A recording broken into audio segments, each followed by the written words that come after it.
महाराज जी, जब किसी साधक के हृदय में कोई आध्यात्मिक इच्छा हो और उसे प्राप्त करने हेतु साधना के प्रयास के पश्चात भी वो पूर्ण ना हो तो साधक को क्या करना चाहिए? नाम जप करना चाहिए। नाम जप का प्रयास जारी रखना चाहिए। आज नहीं हम सफल हो पा रहे तो हम आगे सफल हो जाएंगे, क्योंकि हमारे साथ भगवान है।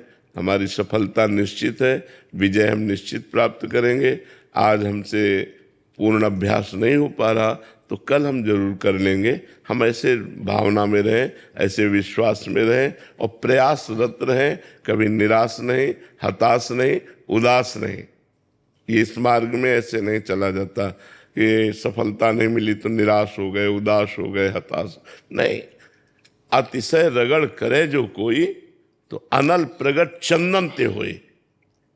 अगर अधिक रगड़ कर दी जाए तो चंदन शीतल होता लेकिन आग पैदा कर देगा। तो अभ्यास के द्वारा हम क्या नहीं कर सकते। हम आज अभ्यास कमजोर है हमारा तो हम असफल होते जा रहे हैं, लेकिन हम सफलतापूर्वक अभ्यास करेंगे, हम आगे निकलेंगे। हमको निराश उदास हताश नहीं होना है, हमें प्रयासरत रहना है। बिल्कुल असफलता हमें नहीं छू सकेगी। गुरुदेव, अगर लगे कि हम काबिल ही नहीं है उसका, कभी हो नहीं पाएंगे। कभी लगे कि हम उस स्थिति के काबिल ही नहीं है तो फिर तो स्थिति के काबिल कोई नहीं है, काबिल तो भगवान बनाते हैं। जब हम राधा राधा जपते हैं तो श्री जी हमें काबिल बनाती हैं। हाँ, ये जरूर है कि गंदे आचरण छोड़ने की चेष्टा करनी चाहिए। जो आचरण धर्म विरुद्ध है वो आचरण नहीं करने चाहिए। अगर वो आचरण करेंगे तो फिर परमार्थ में कैसे चलेंगे। मान लो आप अपवित्र आचरण करने से आपका मन निराश हो जाएगा, आप भगवान की तरफ से हट जाएंगे। पापवंत कर सहज स्वभाव, भजन मोर ते भाव न काओ। एक होता है कि हम चल रहे हैं लेकिन फिसल गए, और क्या होता है जानबूझ करके पापाचरण करना। तो जानबूझ के यदि पापाचरण करोगे तो परमार्थ में नहीं चल पाओगे, फिर आप मतलब वो केवल बातें हैं।